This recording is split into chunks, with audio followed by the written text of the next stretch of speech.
17 ലോക്സഭാ സീറ്റുകളും നേടിയെടുക്കാൻ കഴിയുമെന്ന് രേവന്ത് റെഡ്ഡി AICC ദേശീയ നേതൃത്വത്തോട് കൃത്യമായി തന്നെ അവതരിപ്പിച്ചു കഴിഞ്ഞിരിക്കുകയാണ്. കഴിഞ്ഞ തവണ അവിടെ ആകെ വലിയ ചലനം സൃഷ്ടിക്കാൻ കഴിയാതെ പോയെങ്കിൽ പോലും ജയിക്കാൻ കഴിഞ്ഞത് 2 സീറ്റ് മാത്രം. അത് കോൺഗ്രസിന്റെ കഴിവ് കൊണ്ടായിരുന്നില്ല, മറിച്ച് രേവന്ത് റെഡ്ഡിയുടെയും ഉദ്ധവ് കുമാർ റെഡ്ഡിയുടെയും വ്യക്തിപരമായിട്ടുള്ള വലിയ രീതിയിലുള്ള സ്വാധീനം കൊണ്ടാണ്. എന്നാൽ ഇക്കുറി അങ്ങനെയല്ല. കോൺഗ്രസിന് സമ്പൂർണ്ണ ആധിപത്യമുണ്ട്. ഒന്നാമത്തെ കാര്യം കോൺഗ്രസ് ഭരണമാണ്. രണ്ടാമത്തെ കാര്യം DKയുടെ കണ്ണുകൾ എപ്പോഴും ശക്തമായി തന്നെ തെലങ്കാനയുടെ മണ്ണിൽ പതിച്ചിരിക്കുന്നു. അതുകൊണ്ട് തന്നെ ഇക്കുറി തെലങ്കാന വിട്ടൊരു കളിയില്ല എന്നുള്ള രീതിയിൽ തന്നെയാണ്. കർണാടകയിൽ 28 സീറ്റുകളോടൊപ്പം തന്നെ ബുക്ക് ചെയ്തിരിക്കുന്നു 17 ലോക്സഭാ സീറ്റും തെലങ്കാനയിലേത് എന്ന് തന്നെയാണ് കോൺഗ്രസ് അണികൾ ഉറച്ച ആരവത്തോടു കൂടി പറയുന്നത്.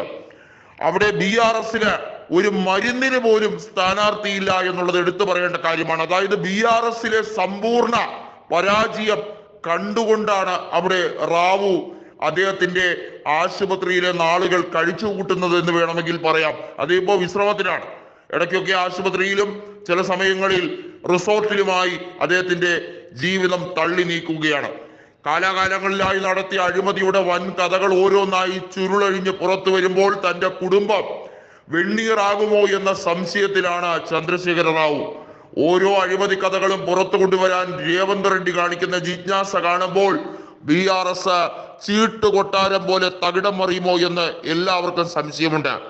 അദ്ദേഹത്തിന്റെ മകളായ കവിത ഇതിനോടകം തന്നെ BJPക്കാരുമായി ചർച്ച നടത്തി കഴിഞ്ഞിരിക്കുന്നു. അതായത് BJPയിലേക്ക് ചേക്കേറാൻ വേണ്ടിയാണ് കവിത പ്ലാൻ ചെയ്തിരിക്കുന്നത്. അങ്ങനെ BJP ടിക്കറ്റിൽ നൈസാമാബാദിൽ നിന്ന് മത്സരിക്കാൻ വേണ്ടിയുള്ള മുന്നൊരുക്കത്തിലാണ് കവിത.